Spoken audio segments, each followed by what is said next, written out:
I love putting praline inside my macarons, and I also love mirroring whatever nut I use in my praline filling on top of my macaron shell. So let me show you exactly what I do. I love, of course, using the French method for my macaron shells when I'm making small batches at home. So that means room temperature egg whites, and once those start looking nice and white and frothy, I'm going to start streaming in my granulated sugar mixed with some cream of tartar. The cream of tartar is just going to help with forming that really nice meringue and the stabilization of the meringue later on, but it is not absolutely necessary. After all of the sugar is incorporated, you can add in any colorants, but I want to keep these white today so you can really see all of the nuts on the outside. After I get to a really nice stiff peak, I'm going to transfer the meringue to a larger, wider bowl, which I really like because it helped me visualize everything that's going on as I add in my dry ingredients and for the macaronage process. I really like to add in my dry ingredients in about 3 additions. The dry ingredients, of course, are the almond flour and powdered sugar, which before I did this, I sifted those together just to make sure I removed any lumps. If you don't sift them, honestly, it might be fine, but if there are any clumps in either the powdered sugar or the almond flour, it could lead to lumps in your macaron shells, which is so disappointing if you put in a lot of hard work and then they're lumpy, not because of your technique or something that went wrong, but because the almond flour was weird or something like that. So I recommend sifting. If you want to use a food processor, you can do that as well. Also, if you are experiencing any difficulties with your macaron shells and you feel like you've done everything absolutely right, I think taking a look at what brand you use for your almond flour is always a great idea. And even if you're using a brand you love, it's a good idea to heat treat the almond flour just to make sure that it's really super dry, that you've removed as much of the oil as possible. Because absolutely, if you have any amount of moisture or oil in the almonds more than usual, it can cause some problems. So be extra careful about that, and make sure it's cooled completely before you start using it or mixing it with your powdered sugar. I really like to use Blue Diamond. I have that linked down below if you want to take a look at exactly what I use. As I mentioned, I'll be adding the dry ingredients in about 3 additions, and after everything is incorporated and in one bowl here, I will complete the macaronage process. That means I will be scraping my batter around the sides of my bowl, folding it over onto itself just to deflate the air enough that I can create what they call a ribbon stage.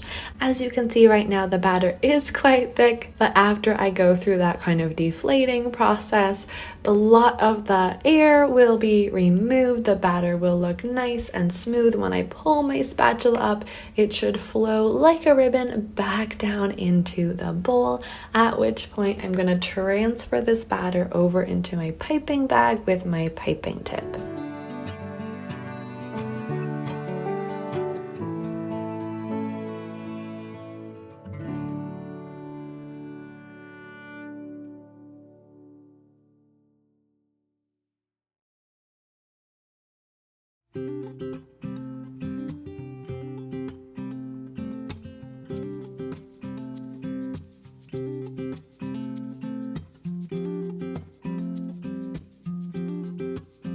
I am just going to be piping regular old circles here. I have my sill pad, I have a template, again the macaron batter that's ready to go, and then I also have some chopped up nuts here because I'm making a pecan praline. I have some pecans there. Because this is going to go into the oven, obviously to bake these, I'm not worried about having the nuts pre-toasted. If you do have already toasted nuts, just keep an eye on them to make sure that they are not then burning, because of course they're going to go in and bake along with these macarons for the however long you're baking them. For me, that's usually 16 to 18 minutes. So generally, if I'm adding nuts to the top of my mac shells, I do not pre-bake them. You can use any kind of nuts you want here. Again, I really like to mirror the nuts on the outside to whatever praline I have on the inside, whether that's peanut, macadamia nut, hazelnut, pecan, anything. It's just such a lovely, fun way to add decoration, texture, flavor, and again, mirror that filling. I really love adding sprinkles to the outside, so this is kind of a similar way to just add something really simple and fun. Again, I didn't add any colorant. These are super simple macs, but they also like really demonstrate what the flavor is, and it's such a great pairing to have this. You know, it's not a super simple shell at this point now that we have the nuts on there, but it's just, you know, it's kind of a mid-level, I would say, macaron decoration. So it's really, really great to pair with something that maybe is more simple or more complex to kind of balance out, you know, that kind of level, have a medium shell. All right, I'm gonna let these rest for the normal amount of time. For me, that's about 20 to 30 minutes. Then of course, get them into my oven after that skin has formed and cook them for about 16 to 18 minutes at 300 degrees Fahrenheit. While those are working in the oven, I'm going to create my praline here. For these, I do like to toast the pecans a little bit, not completely, like I don't want them to be super toasty, but I do like them to be nice and kind of golden brown inside. I am going to create a dry caramel. If you're not sure what that is, a dry caramel means instead of having any kind of liquid at the beginning, such as water, to kind of help dissolve some of that initial sugar, I'm just starting off with a hot saucepan and I'm adding in a little bit of sugar at a time. Not all of my sugar is in the saucepan. That is super important. And I'm adding in just a little bit, waiting for that to melt and start turning a little bit brown, and then I will continuously add in a little bit more and a little bit more sugar. If you have all of your sugar in there, you can end up melting or caramelizing or even burning the sugar on the very bottom of the pan before the sugar on the top of the pile is even melted yet. So definitely I recommend, if you are making a dry caramel, it can seem a little bit intimidating, but just go low and slow. It will work out. Another recommendation, because this does get quite hot and it does get a little bit smoky, make sure if you have a vent or a fan or something on above your stove to turn that on, just to make sure your smoke alarms don't go off, because that is not great. This is one of those things, whenever you have a caramel, especially a dry caramel, it is going to seem like it's taking forever, and then all of a sudden it's done. And when it's done, it's really close to being overdone. So at this point, you want to make sure either you're timing the toasting of the nuts if you're doing it at the same time, or that you've done that in advance so that when the caramel is done, you can immediately pour it over the nuts, in my case here, pecans, and then you're just like, you're ready to go right away. You do not want to let this sit. Even if you take it off the heat, the saucepan is going to be quite hot. So if you take it off the heat but let it sit there, the sugar is going to continue to get darker and darker and darker, which means it's going to increasingly get more bitter. So the flavor profile is going to change quite intensely from a light caramel to a burnt caramel quite rapidly. So once you got all the sugar in there, everything is dissolved, everything is a nice dark brown, you want to take it off the heat and immediately pour it over your toasted nuts. I really just like to pour it all over, try to get it covering as much as I can, every single little pecan there. And then I'm just going to leave this on my counter to completely cool to room temperature. Do not touch it right now. You will burn your finger. It will be terrible. Caramel is dangerous. It is very hot. So yeah, protect yourself, protect your fingers. Don't poke at it, even though it looks really fun to play with.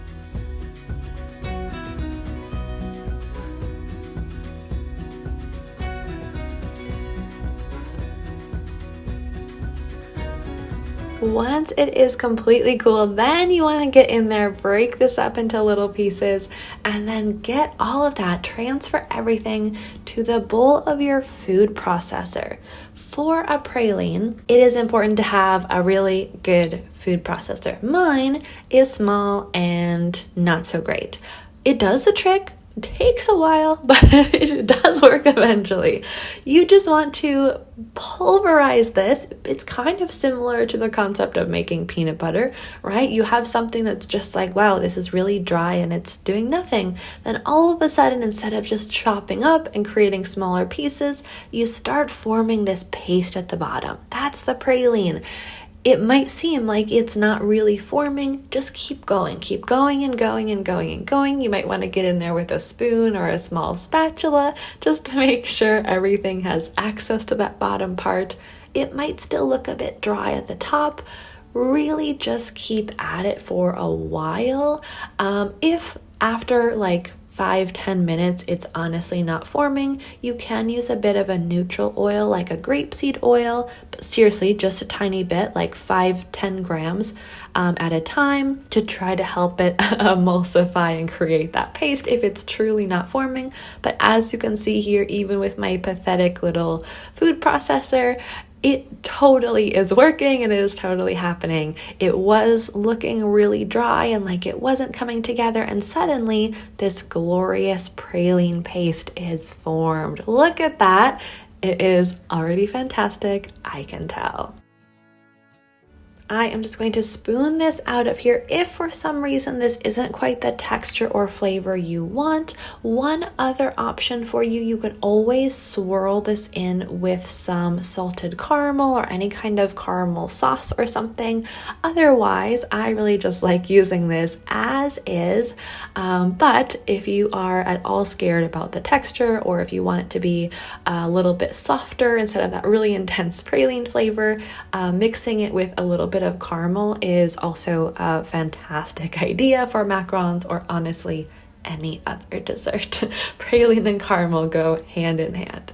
Because of that, instead of mixing the caramel and praline, what I really like to do is mix both of those in my buttercream. I just have some leftover vanilla buttercream here, and to really intensify my praline nutty flavor, I'm going to add a bit of the praline paste into my buttercream, as well as I had some caramel on hand, so I'm adding a bit of salted caramel in my buttercream as well. If you have not already seen, I have a start to finish video that demonstrates the entire salted caramel process, so make sure to check that out if you want to add it into your buttercream. So once I have my praline buttercream here, I'm just going to pipe a ring of that around the outside. Again, that praline paste, as delicious as it is a relatively thin filling. You don't want to just use that.